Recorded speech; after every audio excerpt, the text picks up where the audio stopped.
Silakan duduk, saudara. Ya, saya percaya saudara ketika kita mau datang sungguh-sungguh kita menyembah di hadapan Tuhan, kita boleh merasakan hadirat Tuhan. Semua tergantung dari sikap hati kita ketika mungkin ada yang merasakan gitu ya. Ada juga yang apatis, saudara. Saudara, ada juga yang dalam penyembahan banyak orang yang merasakan hadirat Tuhan, tapi ada yang gak bisa merasakan hadirat Tuhan. Kenapa saudara? Kita datang ke hadirat Tuhan tidak dengan hati kita, tapi kita membawa beban-beban kita saudara. Ketika kita mau berdoa, kita mau datang, mungkin pikiran kita kemana-mana saudara. Pikiran kita mungkin banyak pekerjaan, kepikiran saya harus ngerjain A, B, C, atau saya lagi lapar saudara ya. Mikirin mau makan apa saudara, kita gak bisa fokus menyembah Tuhan. Tapi kita mau belajar saudara, mulai hari ini kita mau belajar datang ke hadirat Tuhan. Kita datang dengan hati kita. Amin saudara? Amin. Saudara, saya percaya bahwa ketika kita mengalami Tuhan, Tuhan akan mengubahkan seluruh kehidupan kita. Ketika kita datang ke hadirat Tuhan saudara, yang pernah rasain, yang sedang merasakan saudara, saya percaya engkau akan merasakan suatu gelombang yang berbeda, suatu kehidupan yang berbeda, dan kau merasakan bahwa untuk apa aku hidup di dunia ini? Kau akan merasa semuanya akan sia-sia, saudara. Semuanya tidak akan berarti lagi. Lagu-lagu yang terakhir, saudara, sangat cocok hari ini temanya dengan apa yang akan saya bawakan. Ku berikan yang terbaik. Ku berikan semua yang berharga, semua yang mulia, semua saudara. Ketika kita ada dalam hadirat Tuhan, saya percaya kita akan otomatis kita pengen berikan yang terbaik kepada Tuhan. Ketika kita ada dalam hadirat Tuhan, kita akan merasa semuanya sia-sia. Semuanya tidak berarti lagi. Aku mau berikan hidupku untuk Tuhan. Aku mau berikan yang terbaik untuk Tuhan. Saudara, Yesus yang terutama dalam hidup kita. Tapi banyak orang yang tidak bisa memahami saudara. Kenapa ada orang yang bisa berikan totalitas hidup mereka kepada Tuhan. Tinggalkan semuanya dan mereka ikut Tuhan. Saudara, banyak orang yang tidak bisa memahami ketika mereka tidak pernah mereka boleh merasakan hadirat Tuhan. Mereka mengalami Tuhan. Maka mereka tidak akan pernah bisa memahami apa artinya penyerahan hidup saudara. Saudara, banyak orang yang dianggap gila oleh dunia ya. Karena orang-orang yang begitu cinta akan Tuhan, begitu mereka merelakan semuanya. Saudara, lagu-lagu yang terakhir itu bukan lagu yang mudah diucapkan, saudara. Kalau kita mungkin memuji Tuhan, kita menyembah bersama-sama di gereja, kita dengan mudah kita ngomong, Tuhan aku berikan yang terbaik untuk Engkau. Tapi apa itu artinya yang terbaik untuk Tuhan, saudara? Memberikan yang terbaik untuk Tuhan, artinya kita berikan waktu-waktu kita yang terbaik. Kita berikan hidup kita yang terbaik, persembahan kita yang terbaik, pelayanan kita yang terbaik, saudara. Semua yang berarti mungkin dalam hidup kita, yang mungkin kita anggap itu sesuatu yang berharga, kita berikan kepada Tuhan. Saudara, itu bukan suatu hal yang mudah, saudara. Gampang ngucap noi, gampang ngomongnya, saudara. Tapi enggak mudah kita menjadi pelaku-pelaku firman Tuhan. Sudah siapkah, saudara? Kita melakukan puji-pujian yang terakhir tadi. Tuhan, aku berikan yang terbaik. Semua yang berharga, apa yang aku miliki, aku berikan untukmu. Saudara, itu akan terjadi ketika kita berjumpa dengan Kristus, saudara. Mengalami perjumpaan dengan Kristus, itu akan mengubahkan hati kita, mengubahkan fokus hidup kita. Saya percaya, saudara, bahwa dunia ini semakin tua gitu ya. Dan semakin menjelang kepada kehancuran, Yesus akan datang kedua kali. Tapi apa yang mau kita berikan yang terbaik kepada Tuhan? Saudara, kita mau lihat Yeremia. Kita lihat dalam kitab Yeremia, saudara. Yeremia adalah seorang yang dipanggil oleh Tuhan. Pada masa itu, saudara, kalau saya nggak akan baca lagi pasal yang pertama. Ketika Yeremia dipanggil oleh Tuhan, ketika dia begitu merasa bahwa dirinya tidak layak, merasa dirinya tidak bisa dipakai oleh Tuhan. Bagaimana dia dipanggil Tuhan untuk menjadi nabi bagi bangsa-bangsa, saudara. Dia bukan orang yang pandai bicara, bukan orang yang pintar ngomong. Anaknya juga masih muda pada waktu itu Yeremia. tetapi Tuhan memanggil Yeremia. Dan kalau kita lihat saudara, Yeremia diutus untuk memberitakan Injil Kristus, untuk memberitakan saudara firman Tuhan. Dan kita lihat bahwa Yeremia seringkali mengalami yang namanya penolakan dalam hidupnya. Siapa yang pernah mengalami penolakan atas cinta saudara? Banyak ya? Atau enggak pernah ditolak ya saudara ya? Penolakan. Yeremia, kalau saya pernah saudara, dalam Alkitab itu ada, setiap kitab itu ada perikop poin utamanya. Dan Yeremia ini, saya yang pernah baca waktu semua Alkitab ini, perikopnya ya, setiap kitab itu ada inti poinnya. Dan Yeremia, dalam kitab Yeremia itu saya tulis adalah nabi yang menangis saudara. Sama dengan kitab Ratapan. Jadi kitab Yeremia dan Ratapan itu diringkas dalam sebuah kata-kata, yaitu apa? Nabi yang menangis saudara. Kenapa Yeremia banyak sekali mengalami penolakan? Penolakan ketika dia memberitakan firman Tuhan sebagai seorang nabi. Dan itu begitu menimbulkan pergumulan di dalam hidupnya. Tetapi kita lihat saudara dalam kitab Yeremia pasal yang ke-20 ayat yang ke-7. Bahwa Yeremia saudara kita lihat, Engkau telah membujuk aku ya Tuhan, dan aku telah membiarkan diriku apa? Dibujuk. Engkau terlalu kuat bagiku dan engkau menundukkan aku. Aku telah menjadi tertawaan sepanjang hari. Semuanya mereka mengolok-olok aku. Sampai situ saudara. Ayat yang ke-7. Dikatakan, ya itu dikatakan keluh kesah Yeremia akibat tekanan dalam jabatannya. Jabatannya apa sebagai seorang nabi saudara? Karena dia banyak sekali mengalami penolakan sehingga Yeremia begitu sedih hatinya. Begitu mengalami pergumulan, begitu mengalami tekanan. Waduh Tuhan, kenapa engkau panggil aku? Kalau ternyata banyak orang-orang yang aku beritakan firman, mereka enggak mau percaya kepadamu. Tetapi di sini saudara kita lihat bahwa Yeremia, dia sudah mengalami perjumpaan dengan Tuhan. Dia sudah mau berikan hidupnya untuk Tuhan. Ketika dia mengalami tekanan saudara, dia pun bisa berkeluh kesah kepada Tuhan. Tetapi dia mau katakan apa? Tuhan, engkau telah membujuk aku. Ketika engkau memanggil aku, kau bujuki aku Tuhan. Dan anehnya, lucunya, bahwa Yeremia membiarkan dirinya apa saudara? Dibujuk. Siapa yang di sini yang dibujuk? Itu artinya apa? Dibohongi ya? Dibujuk gitu ya? Atau dirayu saudara ya? Siapa di sini cewek-cewek yang suka membiarkan dirinya dirayu? Ya, suka dirayu kan, padahal kita tahu bahwa apa yang diomongin itu rayuan gombal saudara. Tapi kita seringkali senang dirayu saudara ya, dibujuk. Wah kamu cantik sekali, matamu bak rembulan gitu ya saudara ya. Padahal rembulannya besar di sana ya. Pada matanya sipit saudara ya. Jadi dibujuk, tapi kita senang dengan bujukan itu. Kita senang dengan perkataan-perkataan itu saudara.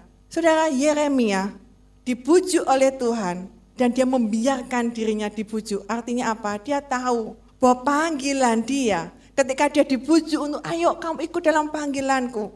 Yeremia mau. Dan walaupun dia tahu tantangannya besar, dia tetap mau dibujuk, membiarkan dirinya untuk tetap berjalan di dalam panggilan Tuhan. Saudara, kenapa dia mau dibujuk? Yesus atau Tuhan itu terlalu kuat dan Tuhan itulah yang menundukkan Yeremia. Dia berkata, engkau terlalu kuat bagiku, engkau telah mendudukkan aku. Saudara, siapa di sini yang mau membiarkan kita menjadi tawanan rohnya Tuhan? Kita mau membiarkan diri kita diikat oleh Tuhan, saudara. Berapa banyak di antara kita yang sering pengennya mengalami yang namanya kebebasan, kepengen yang namanya tanpa ikatan.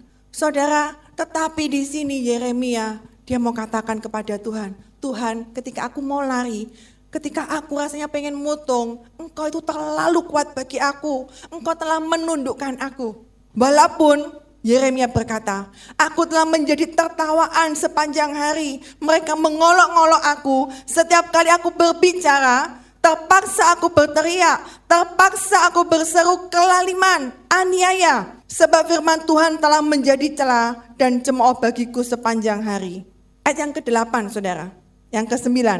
Tetapi apabila aku berpikir aku tidak mau mengingat dia dan tidak mau mengucapkan firman lagi demi namanya. Apa saudara selanjutnya? Dibaca sama-sama. Ya, itulah yang namanya tawanan roh saudara, ikatan di dalam Tuhan. Ketika dia mau katakan, Tuhan aku tidak mau mengingat-ingat lagi panggilanmu. Aku tidak mau mengingat lagi akan engkau. Panggilanmu untuk memberitakan firman untuk namamu. Dia tidak pernah bisa lari dari yang namanya panggilan Tuhan. Apa saudara? Dalam hati Yeremia ada suatu apa? Api yang menyala-nyala. Terkurung dalam tulang-tulang ketika dia mau melawannya saudara. Dia tidak akan bisa sanggup. Saudara, maukah kita menjadi tawanan-tawanan rohnya Tuhan? Kita mau benar-benar diikat oleh Tuhan. Dan kita mau katakan, Tuhan, apapun panggilanmu, jalan-jalan yang kau berikan dalam hidupku, aku percaya engkau berikan yang terbaik. Tuhan berikan yang terbaik, saudara, saya percaya. Seringkali kita yang gak bisa berikan yang terbaik, tapi Tuhan selalu tahu yang terbaik buat kita. Saudara, banyak orang yang merasa, saudara, ketika kita di dalam Tuhan, saya percaya bahwa Tuhan berikan yang terbaik dan Tuhan akan memampukan kita memberikan yang namanya sukacita di dalam mengikut Tuhan. Banyak orang yang berpikir bahwa kebahagiaan itu apabila aku bahagia apabila tes psikologi saudara ya. Aku bahagia apabila aku ketemu pacar. Apalagi nilaiku terbaik. Aku naik pangkat, aku punya uang banyak, aku punya segalanya. Aku sudah menikah gitu ya. Aku sudah punya anak. Aku sudah punya apa lagi saudara. Kita seringkali mengibaratkan kebahagiaan itu dengan sesuatu yang tampak saudara. Tetapi saya percaya bahwa sebenarnya kebahagiaan itu adalah ketika kita sungguh-sungguh tinggal di dalam Kristus. Tinggal di dalam Kristus, mengalami Kristus. Itu adalah kebahagiaan yang tidak bisa ditukar dengan apapun. Apa kita bisa bahagia ketika kita belum punya pacar? Halo? Yang belum punya pacar angkat tangan? Gak ada yang mau angkat tangan, sudah punya semua ya. Bahagia gak saudara? Amin? Jomblo bahagia ya. Amin. Saudara, ada yang uangnya gak banyak di bank, saudara, uangnya pas-pasan. Bisa bahagia saudara? Bisa. Sekarang saudara, ada yang lagi sakit nih. Engkau sudah mengalami sakit, bisa bahagia gak? Bisa saudara. Bahagia tidak ditentukan oleh keadaan di sekeliling kita atau apa yang kita alami atau apa yang kita derita. Waktu lalu saudara, ada beberapa orang yang pastinya punya penyakit yang namanya psikosomatis ya. Nggak sakit tapi kerasanya sakit dan itu beneran ke dokter katanya sakit saudara. Badannya sakit tapi ketika dicek ke dokter kemana-mana ternyata nggak sakit. Pernah ketemu ada orang seperti itu? Penyakitnya dari pikiran, saudara ya. Waktu itu saya pernah dengar seorang dokter berkata seperti ini. Anda memilih bahagia atau sehat? Saya pernah katakan ini belum ya di sini ya? Belum ya? Anda memilih bahagia atau sehat? Dua-duanya kalau bisa. Ya, saya jawab dua-duanya dok gitu ya. Sehat atau bahagia saudara? Nah, sehat. Ada yang ngomong sehat. Kalau bisa dua-duanya lah dok, pilihan yang sulit ini gitu ya. Saudara, pilih bahagia atau sehat? Ya, saya renungkan, dokternya ini pintar juga pakai filosofi gitu ya. Wah, pasien-pasiennya ditanyain mau sehat atau mau bahagia gitu ya saudara ya. Artinya apa? Seringkali kita sakit itu karena kita banyak pikiran. Karena kita merasa diri kita gak bahagia saudara. Karena apa? Itu yang bapak kita malah sakit saudara. Saudara, pilih bahagia atau sehat? Sehat atau bahagia? Bahagia. Jangan pilih sehat tadi ya. Saudara, ya ini sudah ada kisi-kisi tadi di depan saudara ya. Bahwa kebahagiaan tidak ditentukan oleh kondisi kita. Kita sakit itu masih bisa mengalami apa? Bahagia. Saudara, ada beberapa orang, mungkin saya juga ada sebuah penyakit ya. Ya itu benar bukan penyakit, tetapi memang gejala usia gitu ya. Gejala usia kayak udah tua aja ya. Ya memang penyakit yang memang tidak bisa disembuhkan ya. Penyakit yang tidak bisa disembuhkan karena memang ya postur tubuh, postur tulang belakang atau ya segala sesuatu penyakit yang memang walaupun kita ke dokter 1000 dokter pun tidak akan bisa menyembuhkan. Itu sakit saudara. Tapi pilihan kita adalah memikirkan penyakit kita terus menerus sampai waduh aku sakit nih, aku harus ke dokter ini saudara. Kita nggak perlu memikirkan penyakit-penyakit itu saudara. Karena ya sudah dinikmati aja. Itu sudah jadikan sebagai ya sudah ini diri saya apa adanya gitu ya. Jadi nggak usah terlalu dipikirkan. Oleh karena itu saudara, kita lebih memilih yang namanya bahagia. Walaupun kita mungkin ada sakit ya, waduh macam-macam mungkin sakitnya yang tapi memang bukan penyakit yang memang bisa disembuhkan ya. Kalau kita sakit ya jangan setelah ini kita ngomong, wah walaupun aku sakit, aku nggak berusaha nih, aku santai-santai aja, pokoknya aku bahagia gitu ya. Saudara, tetap kita berusaha berobat, kita berdoa saudara, tapi itu tidak akan menentukan sukacita dan kebahagiaan kita. Saudara, kalau hari-hari ini saya buka ya kadang Instagram atau ini ya kita mungkin tahu ya ada seseorang anak muda yang mengalami penyakit, tahu ya? Ada yang tahu?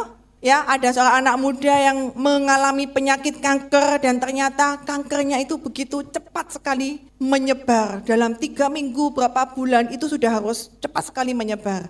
Saudara, saya percaya itu merupakan sebuah hal yang berat. Mengalami penyakit kanker dengan penyebaran yang begitu cepat. Ya, kemudian dia harus mengalami kemo dengan cepatnya dan dia berkata, kanker saya ini begitu cepat untuk menyebar, penjalarannya begitu cepat sehingga saya tidak waktu kapan saya akan berakhir hidup saya gitu ya. Sewaktu-waktu saya bisa tidak lagi ada di dunia ini. Jadi dia sudah mempersiapkan diri, sewaktu-waktu dia sudah akan meninggal saudara. Tapi bagaimana kita bisa menyikapi dalam menghadapi sebuah masalah, sebuah penyakit. Ketika itu banyak menjadi inspirasi dari orang-orang mungkin jadi viral ya saudara, karena dari dia yang begitu banyak sakit penyakit yang dia begitu menggerogoti tubuhnya, tapi dia masih bisa tersenyum, masih bisa bersukacita saudara. Apakah kita bisa sekuat itu saudara? Saya percaya bahwa ketika kita mengalami Kristus, bahwa kita sudah tinggal di dalam Kristus, kita dimiliki oleh Kristus, saya percaya Yesuslah yang akan menjadi kekuatan kita, saudara.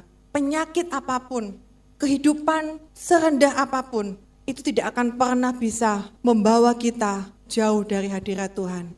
Saudara, saya percaya bahwa Tuhan begitu mengasihi kita, begitu membela kita, mengasihi kita dengan luar biasa.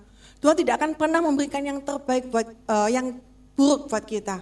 Saudara, kalau kita lihat di dalam Ratapan pasal 3, saudara, kita akan buka. Ratapan pasal yang ketiga, ayat yang ke-22. Ratapan 3, ayat yang ke-22, kita akan baca sama-sama sampai yang ke-26. Supaya jadi ayat hafalan buat kita, saudara. Bahwa Tuhan begitu mengasihi kita, pasal 3, ayat yang ke-22, kita katakan sama-sama, 1, 2, 3. Tak berkesudahan kasih setia Tuhan, tak habis-habisnya rahmatnya, selalu baru tiap pagi, besar kesetiaanmu. Tuhan adalah bagianku, kata jiwaku. Oleh sebab itu aku berharap kepadanya. Tuhan adalah baik bagi orang yang berharap kepadanya, bagi jiwa yang mencari Dia. Adalah baik menanti dengan diam, pertolongan Tuhan. Saudara, saya percaya bahwa Tuhan Yesus sangat mengasihi kita.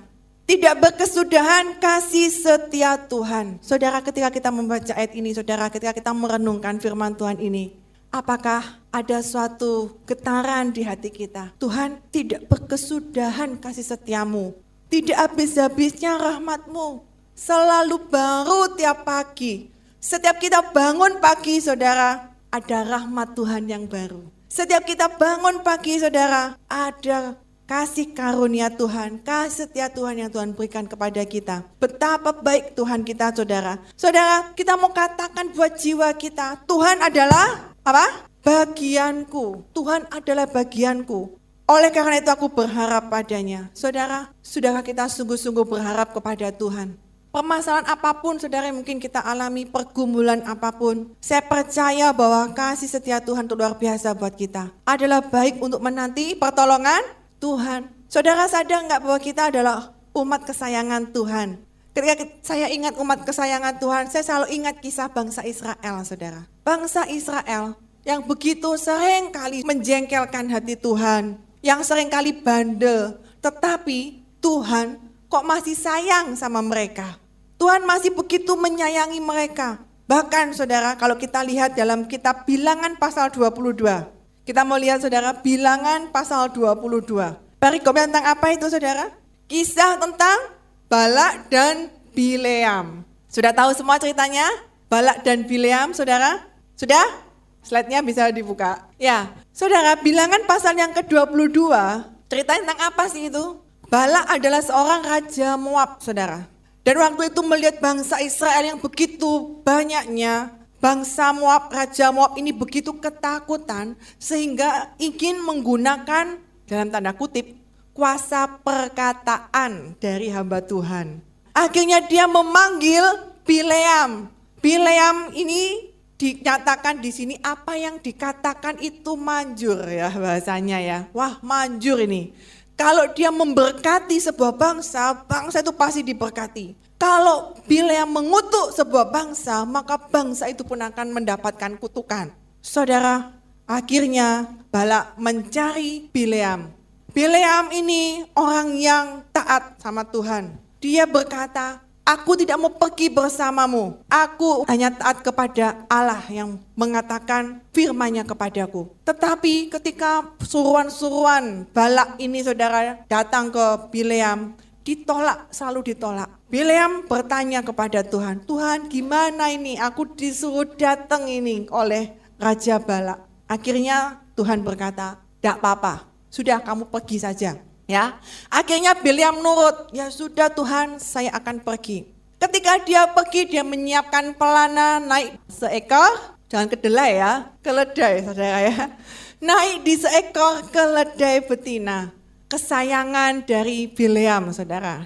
Ya, ini kemana-mana diajak, wah sayang banget ini sama keledainya. Bersama 2 orang bujangnya, pergilah menuju kerajaan di Balak. Ternyata di jalan saudara, kita lihat apa? Ternyata keledainya ini dihadang oleh malaikat Tuhan. Kalau kita baca sebenarnya Tuhan ini ya lucu saudara. Ya, Tuhan berkata, gak apa-apa Bileam, kamu pergi saja. Pergi saja. Ketika Bileam taat, ya Tuhan aku mau pergi. Ketika pergi Tuhan marah nih ya. Kamu kok pergi gitu ya. Sampai akhirnya dihadang oleh malaikat. Ya, dihadang oleh malaikat. Akhirnya keledai melihat malaikat dengan pedang yang terhunuskan ketakutan ini. Nyemplung ke ladang gitu ya. Nyemplung ke ladang. Waduh, Bileam marah. Weh, keledai gitu ya. Mungkin namanya siapa? Baby gitu ya. Keledai baby, kamu kok ke sana menyimpang ke keledai. Aku jatuh nih mau ke ladang. Dipukul lah. Balik meneh, wah sano ya keledainya. Habis jalan lagi, di tengah jalan yang sempit dihadang lagi sama malaikat gitu ya. Sampai akhirnya tidak bisa jalan lurus, nyempit-nyempit sampai terjungkal saudara. Wah akhirnya kakinya Bileam kena di tembok saudara ya. Marah lagi Bileamnya, dipukul lagi. Ya apa sih ini kok iso jalannya gak bisa yang bagus, aku sampai kepepet ini, kakiku sakit ini gitu ya. Wah lah itu lagi, jalan lagi. Terakhir saudara, jalan sempit, sudah gak bisa belok kanan, belok kiri, tambah sempit saudara. Hanya bisa dimuati 1 keledai, malaikatnya pas di depan. Apa yang dilakukan keledai? Bingung dia saudara ya. Waduh ini notok ini, gak bisa mundur, gak bisa ke kiri ke kanan. Apa yang terjadi? Mandek ya saudara ya. Keledainya berhenti dan menjungkalkan, akhirnya Bileamnya jatuh. Wah ngamuk saudara ya, Bileamnya. Gimana sih ini keledai? Kamu ini dulu kesayanganku baby gitu ya. Kenapa ini kamu sekarang gitu ya. Dan akhirnya mata Bileam dibuka lah, bisa melihat malaikat itu. Dan malaikat itu berkata, jika ini ya maksud dari malaikat, jika engkau tidak kuhalangi, maka engkau lah yang akan aku bunuh, seperti itu. Saudara, intinya saudara bahwa ketika perjalanan itu akhirnya dia sampai kepada Balak dan akhirnya disuruh ngutuki sampai beberapa kali, 3 kali dan tidak pernah bisa, tapi yang muncul adalah berkat kepada bangsa Israel. Itu inti ceritanya saudara. Yang pertama saudara yang bisa kita ambil bahwa Tuhan itu sangat mengasihi bangsa Israel. Ketika apapun, ketika orang mau mengutuk bangsa Israel, tidak bisa. Yang terjadi adalah berkat yang Tuhan berikan. Saudara, saya percaya bahwa kita adalah umat-umat Israel, pilihan Tuhan di zaman sekarang. Kita adalah Israel yang Tuhan pilih, umat pilihan Tuhan. Dan saya percaya berkat Tuhan, ucapan berkat saudara, itu Tuhan sudah berikan buat kita. Dan ketika Tuhan mengangkat kita, tidak ada seorang pun yang bisa menurunkan kita. Ketika Tuhan sudah membuka pintu kita, saudara, tidak akan pernah bisa satu pun yang akan menutup jalan-jalan kita. Saya percaya bahwa kita adalah umat pilihan Tuhan. Saudara, yang kedua, Bileam adalah orang yang taat. Dia tidak mudah suap, saudara. Ketika itu Balak marah-marah. Kamu ini gimana? Sudah saya mau kasih upah ini 1 istana emas ya. Emas perak seistana pun akan kuberikan padamu. Tapi Bileam berkata, semua yang kau berikan itu tidak akan menarik hatiku. Karena aku hanya menaati apa yang Tuhan perintahkan untuk aku. Saudara, bisakah kita memiliki komitmen seperti Bileam? Seberapapun banyak yang dunia tawarkan, ya itu nggak tanggung-tanggung loh. Balak itu mau kasih emas, perak itu, wah banyak sekali seistana gitu ya, dikasih semua. Tapi berkali-kali Bileam berkata, aku tidak akan pernah tertarik dengan harta, emas, perak yang kau tawarkan. Upah apapun yang kau berikan, dunia tidak akan pernah bisa mempesonaku. Wah itu ya. Tetapi aku hanya mau taat kepada apa yang Tuhan firmankan kepadaku. Aku hanya akan mengucapkan apa yang Allah berikan kepada mulutku untuk katakan. Sehingga akhirnya Balak begitu kecewa, saudara ya. Saudara, kita percaya bahwa hidup kita sebagai umat pilihan Tuhan, kita mendapatkan perkenanan Tuhan, mendapatkan hati di mata Tuhan. Sudahkah kita mau sungguh-sungguh mengambil hatinya Tuhan, menarik hatinya Tuhan? Ketika Tuhan membujuk kita membiarkan diri kita dibujuk oleh Tuhan. Ketika kita membiarkan kita ditawan oleh Tuhan, kita mengikatkan diri kita kepada Tuhan. Tuhan, hubungan dalam kekristenan bukan sekedar agama, saudara. Kita ke gereja, pulang, selesai. Kekristenan adalah iman kita membangun sebuah hubungan dengan Tuhan. Perikatan komitmen, saudara. Seperti, ya kalau saya sering katakan, seperti komitmen dalam pernikahan, saudara. Karena itu Yesus diibaratkan seperti mempelai, saudara. Kita mempelai perempuan, Yesus mempelai laki-laki. Sebuah ikatan, komitmen. Komitmen itu artinya apa? Kita dengan rela hati, dengan kita sukarela, mengikatkan diri kepada seseorang. Dengan rela hati, sukarela dan senang hati, saudara ya, mengikatkan diri dengan seseorang. Ada nggak di sini yang menikah karena terpaksa dijodohkan? Ya itu nggak dengan senang hati, saudara ya. Tapi dalam pernikahan yang sesungguhnya itu adalah kita apa? Dengan rela hati kita diikat dalam sebuah ikatan komitmen. Kita diikat di dalam sebuah pernikahan. Dan nggak enak kalau ada orang kadang ada yang ngomong, saya nggak mau menikah karena apa? Saya nggak mau terikat. Nah, ada yang bilang begitu ya. Saya nggak mau menikah karena nggak enak ternyata menikah itu. Diikat, ditanyain terus, pasti dijaga kan? Ditanya, mesti ada yang itu ya, yang jagain kita kan? Di mana? Gitu ya. Sudah makan belum? Kalau sudah suami istri nggak tahu ya, masih gitu nggak ya? Pulang jam berapa? Kok nggak pulang-pulang? Gitu kan dia pasti ya. Kalau istrinya pulang malam-malam kan pasti ditanyain ya. Kalau nggak ditanyain itu yang bahaya ya. Kok nggak pulang-pulang ini gitu ya, apalagi katanya pulangnya mau naik Grab, nanti mau kesasar, diculik gitu ya. Saudara, kita mulai diikat oleh banyak hal, saudara, dalam pernikahan. Kita mungkin mulai banyak diatur, kita mungkin mulai banyak sekali yang mulai ada perjanjian-perjanjian khusus dalam pernikahan. Demikian juga dengan Tuhan, saudara. Kita dengan setia, dengan rela hati, kita mau diikat di dalam perjanjian kudus komitmennya kita dengan Tuhan. Artinya dengan rela hati kita diatur sama Tuhan. Dengan rela hati kita mau ditoto sama Tuhan. Mau diberikan yang terbaik. Karena apa? Karena Tuhan sayang sama kita. Amin, saudara? Amin. Ayat yang terakhir, saudara. Pasti senang kalau ayat yang terakhir ya. Yeremia kembali. Yeremia pasal yang ke-31. Pemain musik bisa maju ke depan. Yeremia pasal 31 ayat yang ketiga bagian B. Kita mau baca sama-sama bagian B, saudara. Aku mengasihi engkau dengan apa? Kasih yang kekal. Sebab itu aku melanjutkan kasih setiaku kepadamu. Sudah hafal, saudara? Apa? Aku mengasihi kamu dengan kasih yang kekal. Sebab itu aku melanjutkan kasih setiaku kepadamu. Hafal? Lagi, sekali lagi. Aku mengasihi engkau dengan kasih yang kekal. Sebab itu aku melanjutkan kasih setiaku kepadamu. Percayalah saudara, pegang firman Tuhan ini, bahwa Tuhan mengasihi kita dengan kasih yang kekal. Siapa di sini yang mungkin sering merasa Tuhan gak mengasihi kita mungkin banyak masalah, banyak hal yang membuat kita mungkin tidak bahagia, saudara. Tetapi percayalah bahwa Tuhan mengasihi kita. Dan ketika kita mengalami hadirat Tuhan, ketika kita mengalami perjumpaan dengan Tuhan, maka kebahagiaan itu sempurna dalam hidup kita. Amin, saudara? Amin. Kita mau berdoa sama-sama.